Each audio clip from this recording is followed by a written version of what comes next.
It only took a single moment, a single touch to change everything. I thought I knew about love and loyalty.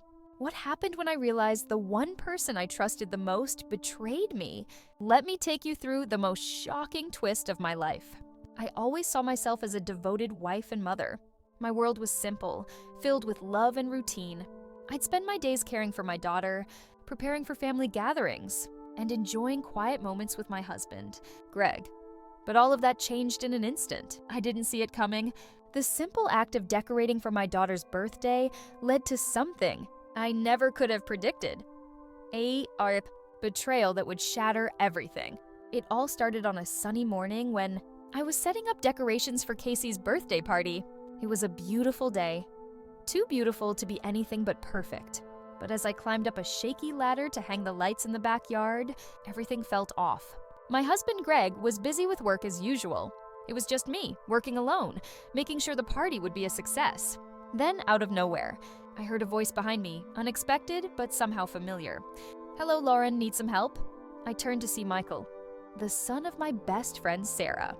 He had always been a charming, confident young man, but something about him that day felt different. I remember feeling a strange rush of emotions when he touched my hand briefly to steady me. It was just a simple gesture, but it sent a shockwave through my chest. Michael and I had always shared a light-hearted friendship, but that day, it was different.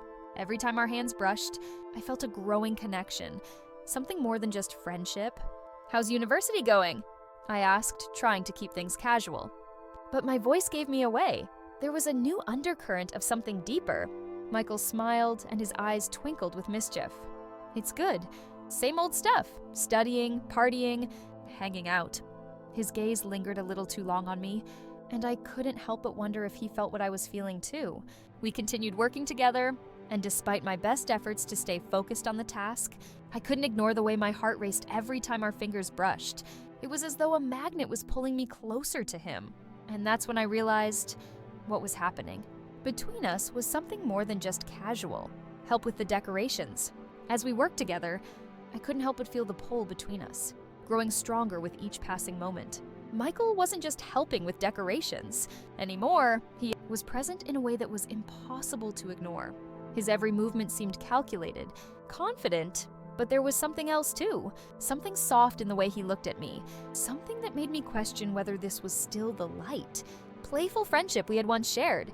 We walked around the yard, positioning the lights in their spots. The sun was setting, casting a warm golden glow over everything, making the entire scene feel like it was straight out of a movie. It should have been peaceful, serene, but inside, I was anything but calm. My thoughts were a whirlwind, all focused on Michael. I kept telling myself it was nothing, just a friendly moment. But the way he smiled at me, there was something different in it, something that made my heart beat faster. Every time we passed by each other, I felt his presence like a magnetic force pulling me closer. I tried to focus on the task at hand, but each time our hands brushed, a strange shiver ran down my spine. I had never noticed how warm his skin was, or how his touch sent a flutter through me. With every accidental contact, my chest tightened, and I found myself hoping for just one more touch, one more simple brush of skin. "How's university going?" I asked, attempting to make casual conversation. Anything to distract myself from the electric tension building between us. I laughed lightly, trying to seem normal, but my voice gave me away. It was breathless, almost like I was holding my breath for fear that if I spoke too loudly, everything would shatter. "It's good. You know, the usual," Michael replied with a shrug, but his eyes were dancing with something that I couldn't quite place. "Mostly studying, but I'm enjoying the break." "It's good to be home." I nodded, trying to keep my composure. Enjoying the break? That's when it hit me. He had been away at university for so long. I had barely seen him over the last couple of years, and suddenly here he was, older, more confident, and strangely magnetic. I remembered the young boy I used to know, the one who was always by his mom's side at family events. And it was hard to reconcile that image with the man standing in front of me now. His gaze never left me as he spoke. And that was when I realized there was something different about him today. Maybe it was the way the light played across his features, or the way he leaned in just a little closer than necessary when he spoke. But whatever it was impossible to ignore. "You're really good at this," I said, gesturing to the decorations we had finished setting up. I wouldn't have been able to do it without you." Michael gave a casual smile, but there was something in his eyes that made me feel exposed, vulnerable. I wasn't used to this feeling, not with him, not with anyone.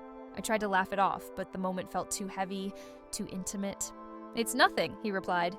But there was a trace of something else in his voice, a certain warmth that lingered longer than usual. He stepped even closer, his hand brushing against my arm as he reached past me to adjust a strand of lights. It wasn't an accident. I knew it. And yet it was impossible to pull away. Something in me, something I didn't understand, pulled me toward him. The old Lauren, the mother, the wife, the woman who had always been certain of where she stood in life, was fading into the background. In her place was something unfamiliar, something far more dangerous. I couldn't remember the last time I'd felt this kind of spark, this kind of chemistry with anyone. It wasn't just the physical attraction, though. I couldn't deny that my heart raced every time he touched me. It was the emotional connection that seemed to grow stronger with every shared look, every word, every fleeting moment. As we finished up the decorations, we stood together, just for a moment, admiring our work. The sun had dipped below the horizon, leaving the sky painted in deep oranges and pinks.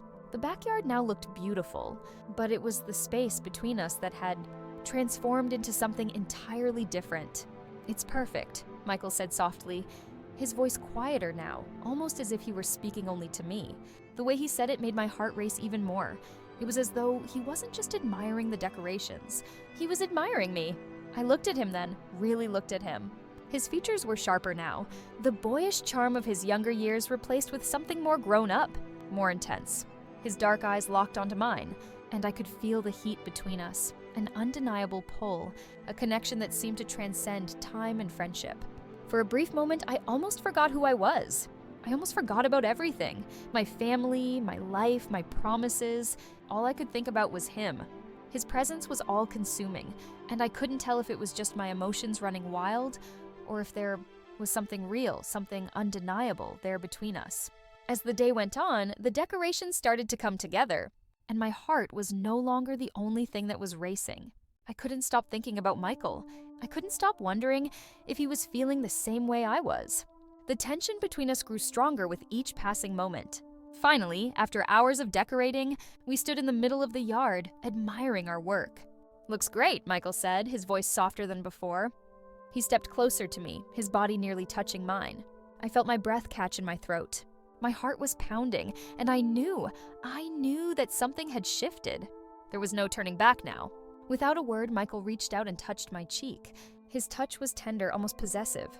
My breath caught in my throat, and for a brief moment, I forgot everything else. The party, my family, even my husband. All that mattered was the connection I felt in that moment. And then it happened. The kiss. It was soft at first, hesitant, but soon it deepened, more urgent, more passionate. The world around us seemed to disappear. For a moment, nothing mattered but the heat between us. But as quickly as it had started, the reality of what we were doing crashed down on me. This was a betrayal, a line I'd crossed without thinking about the consequences. As the last rays of sunlight dipped below the horizon, everything seemed to slow down. The world around me, the yard, the decorations, even the buzzing energy of preparing for Casey's party, faded into the background. There was only Michael and me, standing too close for comfort, both of us suspended in an unspoken moment that felt charged with energy. The silence stretched on, and in that quiet, I could feel the invisible thread pulling us closer. His eyes were locked onto mine, not with the casual friendliness I'd always known, but with something else. Something deeper, something intense. I could hear my breath, shallow and quick. The pulse in my neck thudded louder, and with every second that ticked by, it became harder to ignore the warmth between us. He stepped closer, so close now that I could feel his body heat radiating against me. The space between us was gone. My heart was pounding in my chest, and I felt a strange tightness in my stomach. Was I imagining this? Was he feeling it too? "Lauren," Michael whispered, his voice low, almost a murmur, like he was speaking directly to my soul. There was a softness to his tone, but it carried a weight that made my breath hitch. I was frozen in place, unable to speak, unable to move. I didn't know what to do, but I couldn't look away. He lifted his hand slowly, his fingertips brushing against my cheek. The touch was delicate, almost reverent, and I shivered involuntarily at the sensation. It was a touch that sent a ripple through me, deep in my core. I had never imagined that such a simple gesture could stir up so many emotions. But it did. And in that moment, I realized this wasn't just physical. This wasn't just the thrill of a forbidden touch. This was something bigger. Michael's gaze moved from my eyes to my lips, and the world around us seemed to disappear. Everything else was drowned out. My family, the party, the commitments I had made.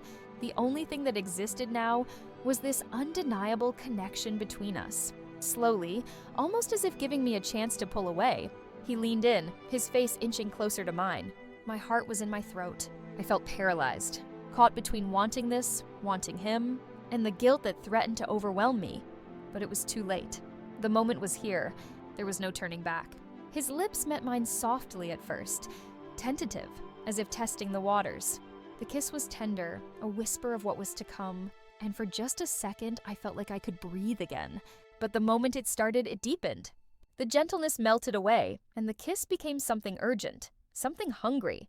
His hands, strong and sure, slid into my hair, tilting my head back to give him more access. I felt my own hands without even thinking, sliding to his chest, feeling the warmth of his body beneath the thin fabric of his shirt. The taste of him was electric, intoxicating. I could feel the world spinning around me, my thoughts slipping away like grains of sand. I wasn't thinking. I wasn't rationalizing. I was just feeling the warmth of his lips, the strength of his hands, and the heat building between us. It was raw and powerful, an emotional storm that overwhelmed everything in its path. But then in a split second, reality hit. Like a bucket of cold water, it splashed against the fire that had been burning inside me. This wasn't just a kiss, it was a betrayal. The thought hit me like a punch to the gut. I pulled away sharply, my chest heaving, trying to catch my breath. Michael stepped back too, his expression unreadable, though his own breath came in quick, uneven bursts. There was a flicker of something in his eyes. Regret, longing, maybe even a bit of confusion, but there was no doubt in his gaze. He had felt it.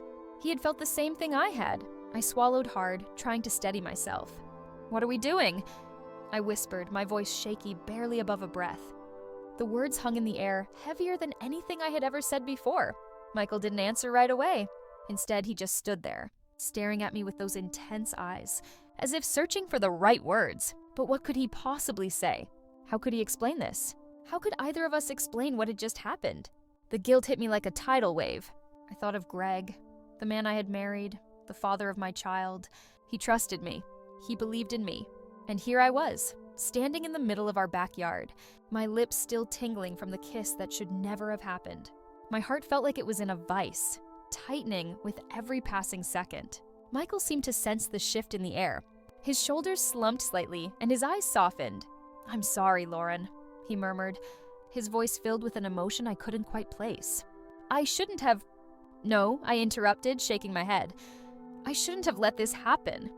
The words tasted like ash in my mouth, but they were the truth. I couldn't even look him in the eye anymore. I couldn't believe what I had just done.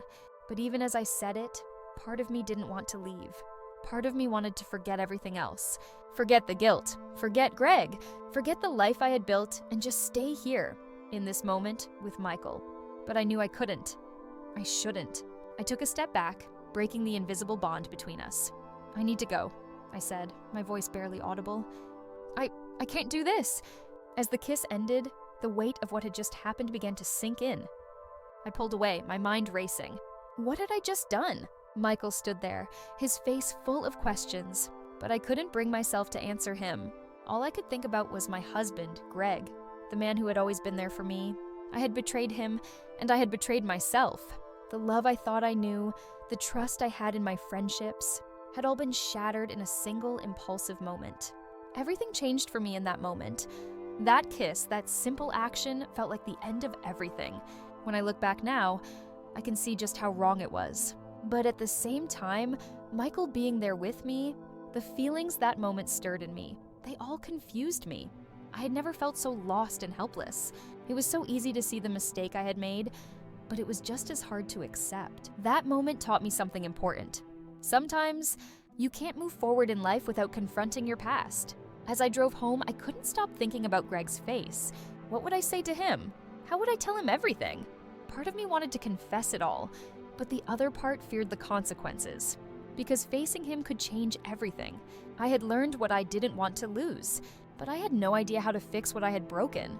Later that night, I was caught between guilt and uncertainty, trapped in my own confusion. There was this hollow feeling inside of me, but at the same time, I knew there was no going back. The decision I'd made would change everything. If you want to find out how this story ends, make sure to subscribe and watch the next video.